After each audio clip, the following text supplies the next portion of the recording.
back to your career then, John. I mean, you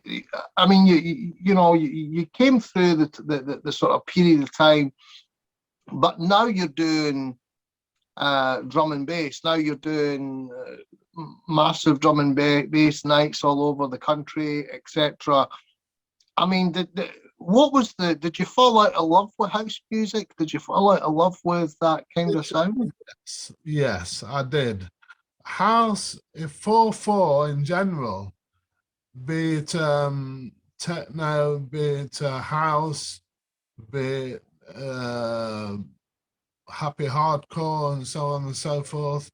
I fell out of love for the simple reason that everybody was playing it, and at some stage, I'd go through the sets that they were doing, and I know most of it. Whereas when I play, no one knows the music I'm playing. It's all new. And the Mm. difference is dramatic. It's like me having to start again as a DJ, but I am playing my own music and I'm playing it with my own capabilities. So I know the BPM. I can go on there and I can put a set together that some DJs would think that I'm on sync, but I'm not. I don't use sync. I never have done. Mm. However, I do play quite decently at at various BPMs, and then I'll drop in a jingle that I've had made up. There's a few jingles that I've had made up as well that are nice, um, and crack on. However, my own music is a bit different, let's say, to because I've got more control, let's say, over my own music.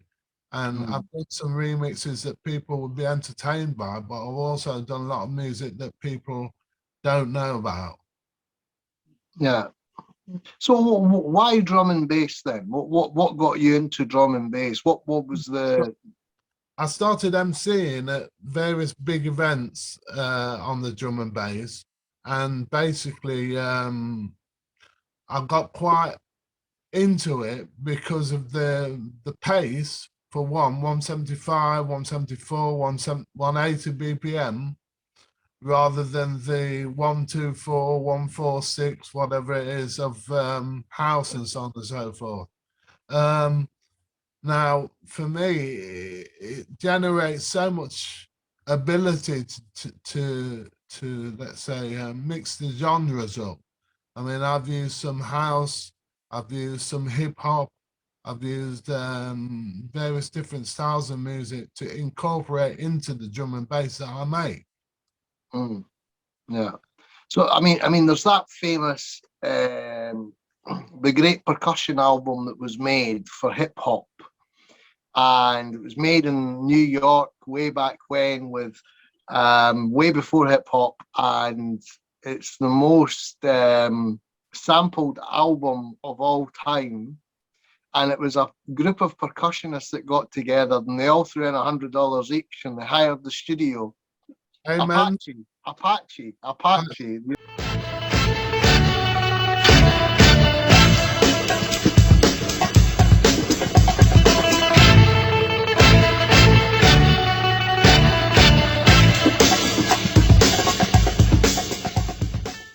Uh, Then, then. You know the one I'm talking about, right? And yeah, so the Apache's loop that's been used. I mean, I think it's in every every hip hop album that you can hear it. Oh, there's the Apache loop again, But that is really a big integral part of drum and bass, isn't it? That Apache loop, that the you know. amens, the amens are the main driving force of a lot of drum and bass. Uh, Mhm. and Apache is obviously one of those that lead the way. I tell you, Isn't it amazing though? Isn't it amazing to think that there's now like 14 85-year-old men that are in New York sitting playing dominoes somewhere or whatever they're doing. They're sitting in bars somewhere.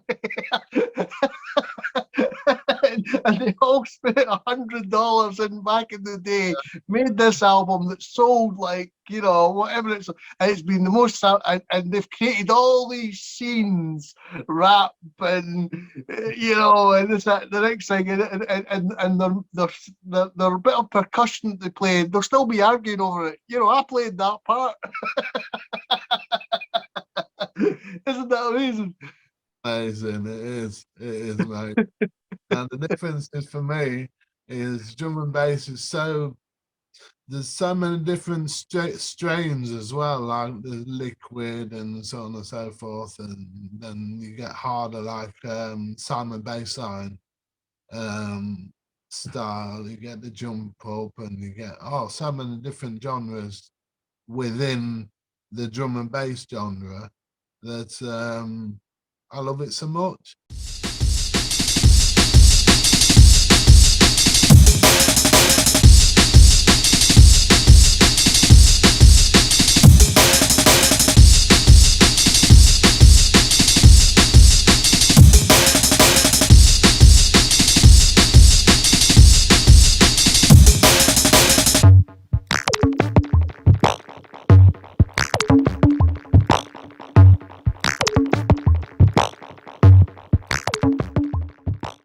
The JTEC is another thing. It's the JTEC is a slowed down version of drum and bass, basically 140, 150 BPM.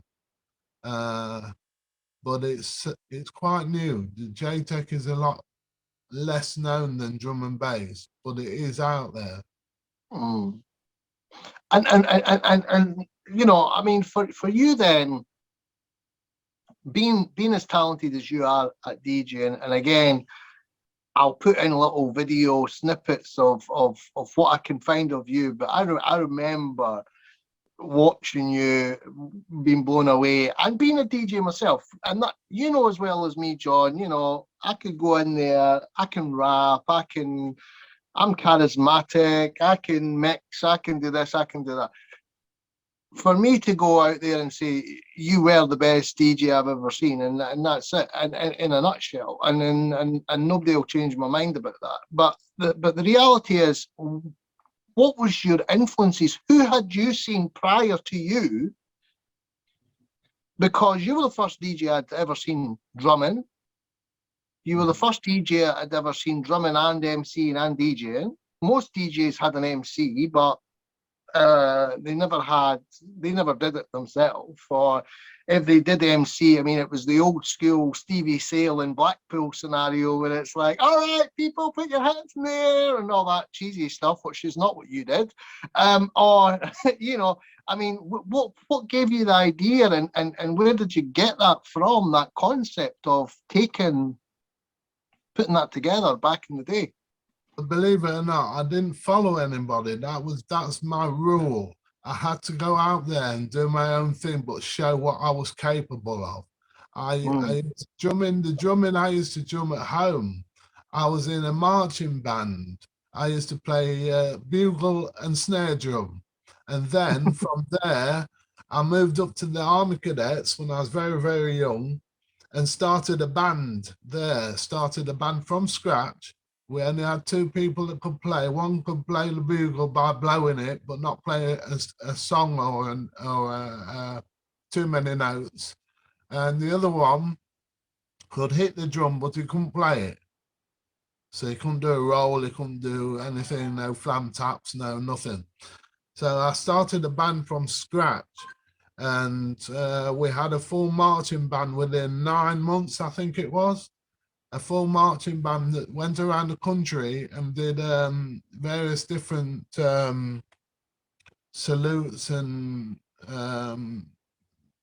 beating of the retreat. And I had to put it all together. So I had to teach them drill, as in marching properly.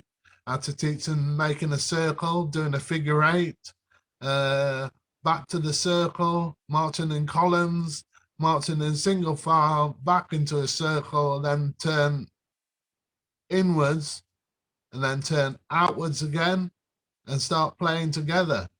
All passing sticks, everything that was going on while I was playing. From there, I took the drumming to the drum kit again and developed my own style in drumming. I had various different beats that I made up because I played in a theatrical touring company called the Great Eastern Stage. That was Oh, a wow. long time ago. And we did Venus and the Super Kid. That was it. Venus and the Super Kid. It was like amazing. A spin-off of Joseph and the Technicolor Dreamcoat, that type of thing. Right, right. And I played in that and did quite well. Got paid for it as well, which was a bonus because in some of the clubs that I worked, oh my gosh, trying to get money out of them was a, you know, a terror. However, from there, I took the drumming to the clubs, and whenever I had a drum kit available, I used to play that and then jump back in the DJ console, do a bit of MCing, play a few tunes, jump back on the drum kit, come back and then play the sampler for a little bit, and then back on the microphone and back on the decks. So it kept me busy. And I kept you busy.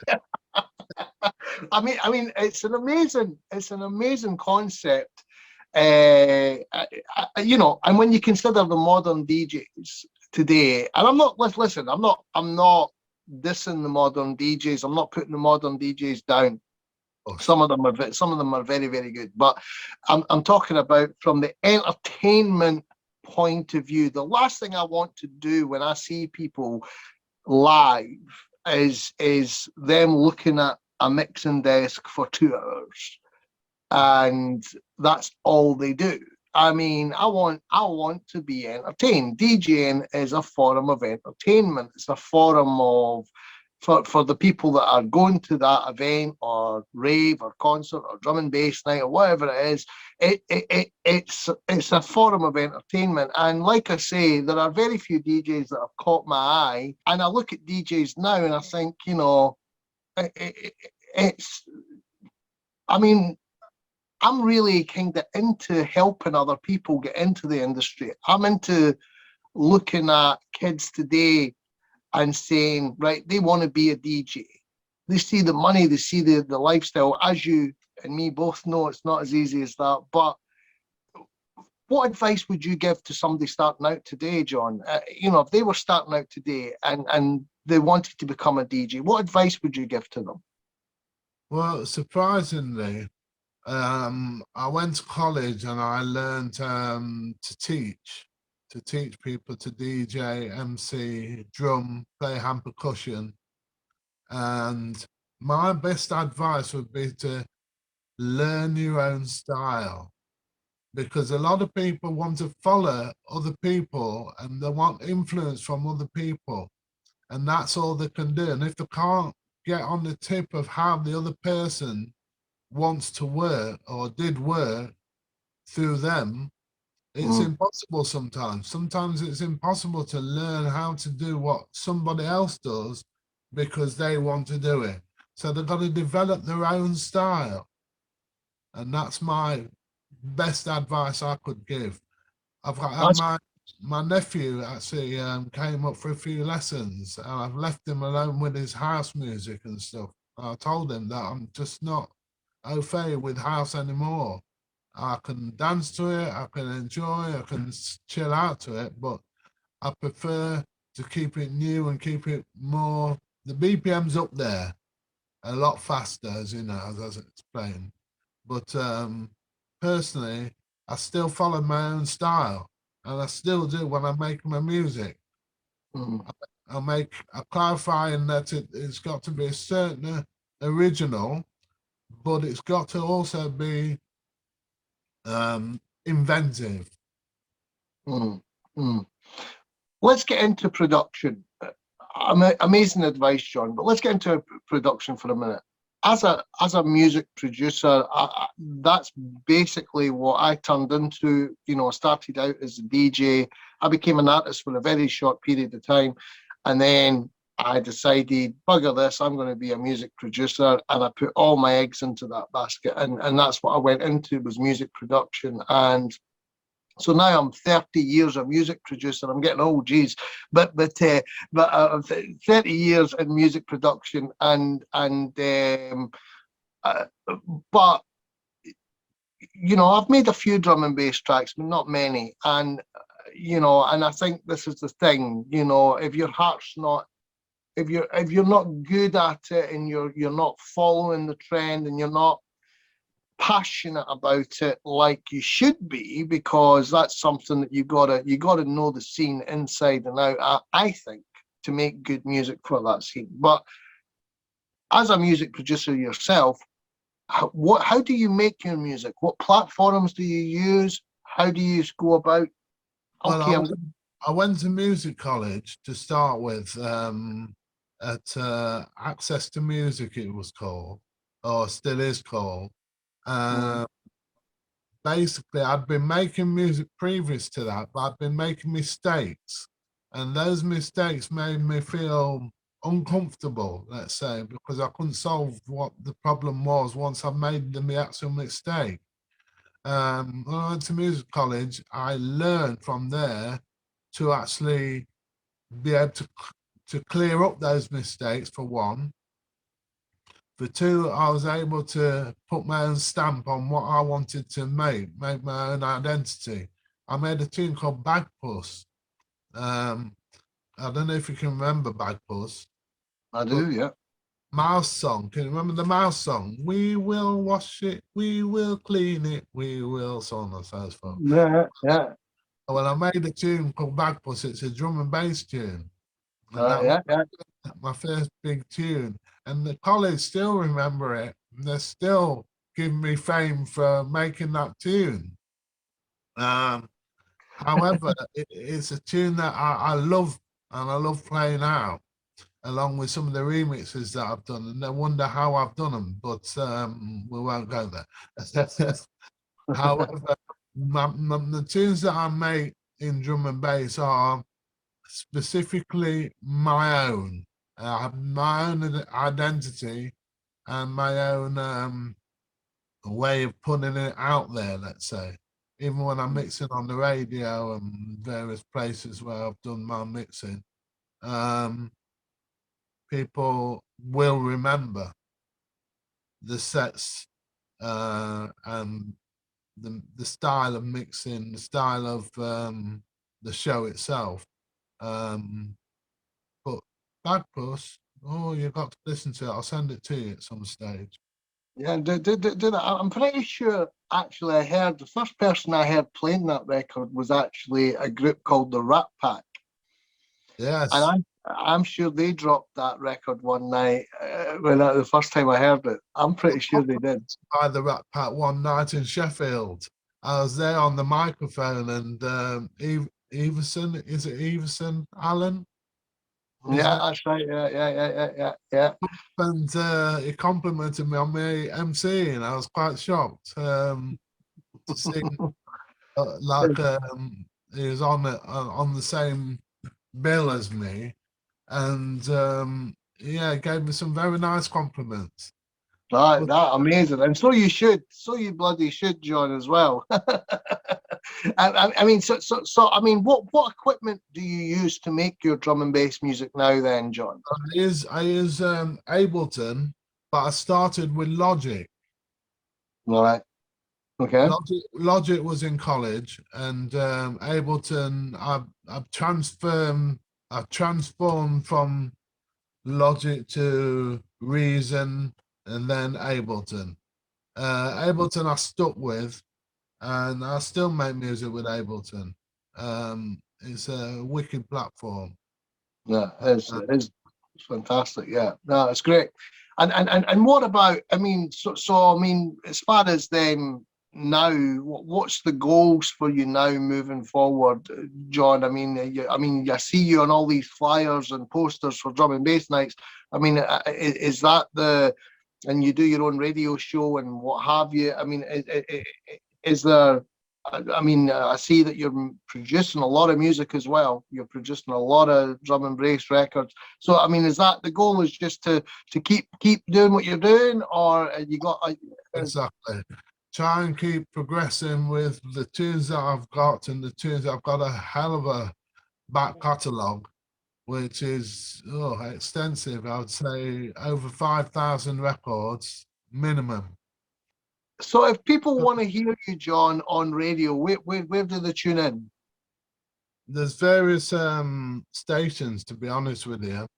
On a Wednesday, I do only drum and bass, which is on onlyoldskoolradio.com. I do that from 4 till 6.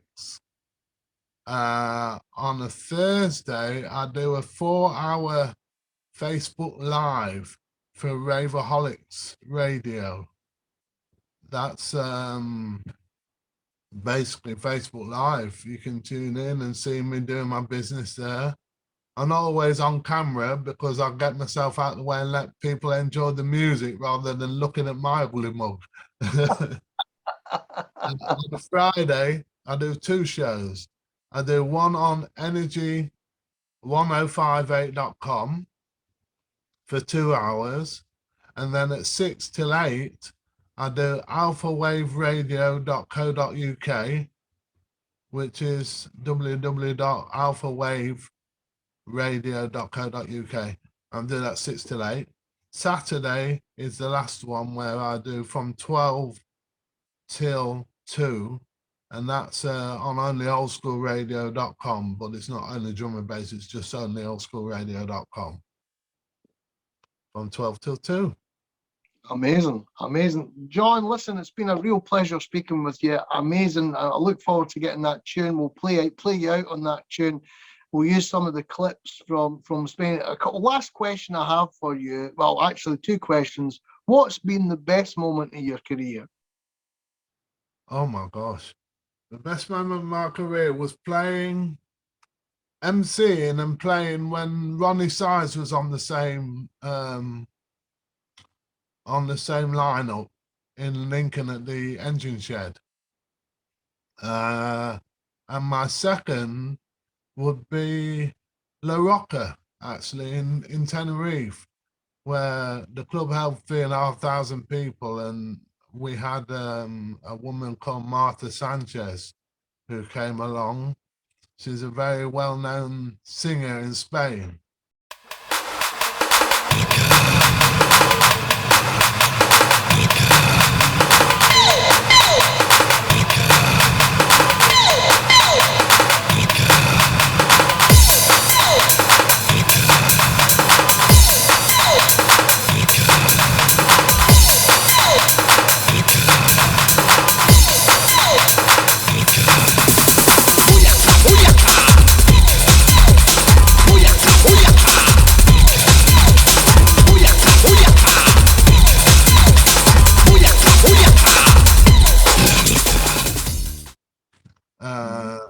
And I think she was an actress as well. And she gave me a kiss on the way off the stage. So thank you.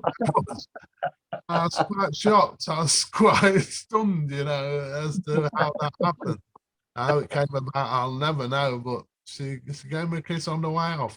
And we had the Dream Boys and the Dream Girls come over. We had lots of times where things were so good, they couldn't get any better. And I thank God for the time that I've been able to enjoy my music and keep going with my music now, rather than having to play other people's music. I can give them my own identity now on a regular basis. Amazing. So, Amazing. I will send you Bagpuss, and I will send you Orenador Mio as well. Amazing. John, been amazing. Love speaking to you. Thank you so much for coming on. Been brilliant seeing you again, brother. Make sure you take care of yourself, and I'll see you after the op. Thanks very much, John. Take care, man. Thank you very much. Appreciate it, man. Take care.